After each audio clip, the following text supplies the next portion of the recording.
आगे आओ।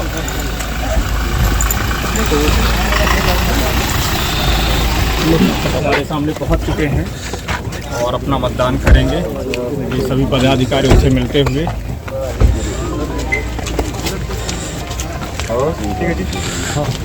कितना वोट दीजिए? मेरा काटने के लिए डाले, काटे नहीं है। फिर वो छिपा होना जरूरी है।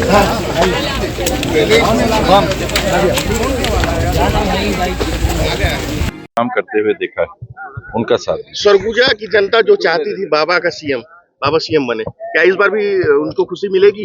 ये हाईकमांड के ऊपर है, उनकी मंशा जितनी तीव्र, उनकी मंशा अनुरूप दैविक शक्तियां हमारे हाईकमांड जैसी सुनवाई करें, वैसा फैसला दें, वैसा काम करेंगे। पहले चरण और दूसरे चरण में अनुमान क्या है? इस चरण में मुझे लगता है कि 50 से ऊपर आनी चाहिए। पहला में कम से कम 16, तो 2/3 से कम नहीं होना चाहिए। सरगुजा संभाग की 14 सीटों का 10-11 से कम नहीं आनी चाहिए। कम होने का कांग्रेस सबके सब में है। 14 सीट में कांग्रेस जीत पाने की स्थिति में है। अंततः मतदाता क्या निर्णय करेंगे, आकलन कर पाना बहुत मुश्किल होता है। विपक्षी पार्टी के आला में जाकर भगवान के दर्शन कर रहे हैं, क्या आस्था है, क्या विश्वास है? एक परंपरा है, उसका निर्वहन है, परिवार के लोगों की मंशा है। उनकी मंशानुरूप मैं सभी जगह गया। लेकिन इस बार मोदी गारंटी खूब चला, मोदी जी का चेहरा रहा छत्तीसगढ़ के चुनाव में, उन्होंने कई सभाएं की। मोदी की गारंटी को हमने 15 लाख खाते में आने के बाद को देखा, लोगों ने भी देखा कि 15 लाख आपके खाते में आएंगे, काला धन खत्म हो जाएगा और 2 करोड़ नौकरियां हर साल मिलेंगी। तो मोदी की गारंटी को पब्लिक ने देख लिया है कि ये कहने की बातें होती हैं, करना एक अलग होता है, कहना एक अलग होता है।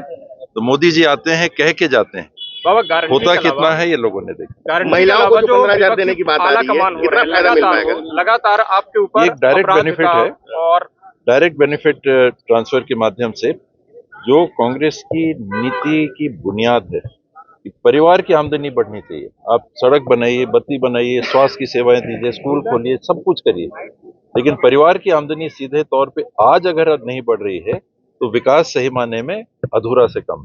पहले चरण के चुनाव में इस चीज को नहीं लाया गया, लेकिन दूसरे चरण के बाद ये घोषणा किया गया। क्या मानते हैं, पहला चरण में कमजोर था क्या? जिन बातों की घोषणा कर दी थी और उनमें से कई घोषणाओं को हमारे लीडर्स ने, राष्ट्रीय नेतृत्व ने घोषणा पत्र के पहले ही कर दी थी, तो घोषणा पत्र में नई बातें बहुत कम आई। वो सारी बातें कर चुके थे जिसमें से बीजेपी ने कुछ भी नहीं बोला था, सीधे घोषणा पत्र उनका आया था। इन घोषणाओं के आधार पे हमारे हाईकमांड का कहना था कि इस बात को भी अगर आप करना चाहते हैं तो हमको संतुष्ट करिए पहले कि पब्लिक को झूठ बोलने की स्थिति नहीं होगी, और आप अगर इसकी घोषणा करोगे तो पैसे कहां से लाओगे। ये कांग्रेस के लिए नई नीति नहीं है। हिमाचल में हमने इसकी घोषणा की, आज लागू हो रहा है। कर्नाटक में घोषणा की, लागू हो रहा है। प्रियंका जी ने 5 गारंटियों में से मध्य प्रदेश में इसकी घोषणा 6 महीने से पहले कर दी थी। राजस्थान में कांग्रेस की सरकार है, वहां ये बात आ रही है।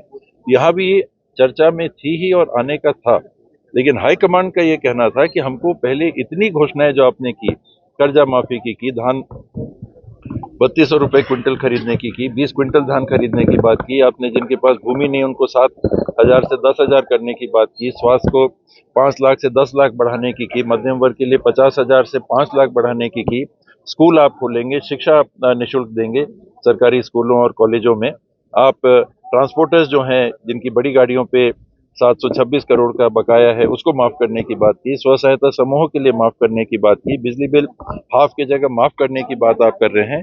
इसमें जो खर्चे होंगे ये आप कह रहे हो कि हम बजट से कर लेंगे।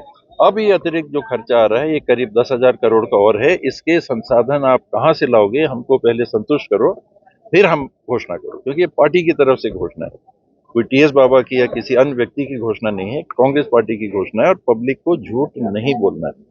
जब हम उनको संतुष्ट कर पाए, पार्टी के अंदर के टॉप मोस्ट जो हमारे आर्थिक विशेषज्ञ हैं, वित्तीय प्रबंधन के विशेषज्ञ हैं, उनके पास हमने सारी जानकारियां भेजी और उनसे जब हरी झंडी मिली है तब जाके, नहीं तो पहले ही बोल सकते थे। तो हाईकमांड का और राहुल जी की एक लाइन सीधी है, पब्लिक से झूठ नहीं बोलते। बोलोगे हम अगर कहेंगे तो करना है, कर सकते हो तो हम बोलेंगे। तो इसलिए आपका मानना है बाबा 2-4 दिन डेवलपमेंट के बाद इफेक्ट नहीं होगा इससे कि जो अतिरिक्त भार पड़ रहा है उसका अतिरिक्त आमदनी के जरिए के आधार पे ये घोषणाएं हैं। और हर साल छत्तीसगढ़ के आंकड़े आप देखिए तो 14% कम से कम राजस्व की बढ़ोतरी होती है हर साल। ये जो जानते हैं उनको मालूम होगा, जो नहीं जानते हैं तो आपके माध्यम से मैं सब बता रहा हूं। तो आंख बंद करके हमने नहीं किया। तो 14% की आमदनी की बढ़ोतरी आप कर रहे हैं और 1,27,000 करोड़ का अगर बजट है तो आप देख लीजिए वही करीब 17,000 करोड़ का आ जाता है। और जो हमारी पहले की घोषणाएं हैं ये 10,000 करोड़ के आसपास की। ये अतिरिक्त जो घोषणा है इसके लिए हाईकमांड का कहना था कि तनख्वाह भी बढ़ेंगी, बाकी खर्चे भी बढ़ेंगे, वो बजट में आप इंक्लूड कर रहे हो। 10% आमतौर पे हर विभाग का बजट बढ़ता है, 5%, 6% हर डिपार्टमेंट का बजट बढ़ता है। अब इस घोषणा के लिए पैसे, जब हमने उनको कन्विंस किया कि ये आय के अन्य संसाधनों को हम टैप करेंगे, तब वहां से अनुमति मिली। तब घोषणा। शासन ने पहले कर्ज भी लिया था तो इसके आगे भी वो कहीं ना कहीं वो छत्तीसगढ़ पे दबाव पड़ेगा। बिना कर्ज के कोई संस्था नहीं चल सकती। ना मेरा आपका घर चल सकता है, ना कोई व्यवसाय चल सकता है, ना कोई उद्योग चल सकता है। अपनी पूंजी से अगर आप काम करोगे, आपकी तनख्वाह 20,000 रुपए है और आपको एक 2 व्हीलर लेना है।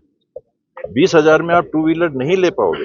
आपको घर के भी खर्चे चलाने, खाने का भी खर्चा देना है, कपड़े वगैरह भी खरीदने हैं, अन्य बातों में कहीं डिनर के लिए चले गए, कहीं चाय के लिए चले गए, ये खर्चों के बाद में 2 व्हीलर लेना है।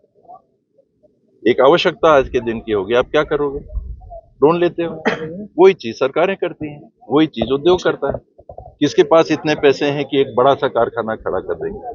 लोन लेते हैं, सभी कोई लोन लेते हैं। प्रबंधन ऐसा होना चाहिए कि लोन ऐसा भार न बन जाए कि जो सिलोन में हुआ श्रीलंका में, कि उनके पास आमदनी ही नहीं थी लोन के पैसे पटाने के लिए। ये जो 1,27,000 करोड़ का बजट मैंने आपको बताया, इसमें 7,000 करोड़ के आसपास की राशि रहती है जो लोन की किस्त और उसके ऊपर ब्याज पटाने के लिए पृथक की जाती है। आप हर बजट को पढ़ें तो पहला आइटम बजट का रहता है ये जो फिक्स्ड आपका खर्चा रहता है। के लिए हमारे YouTube चैनल को सब्सक्राइब करें और नई वीडियो की नोटिफिकेशन के लिए बेल आइकॉन को दबाएं।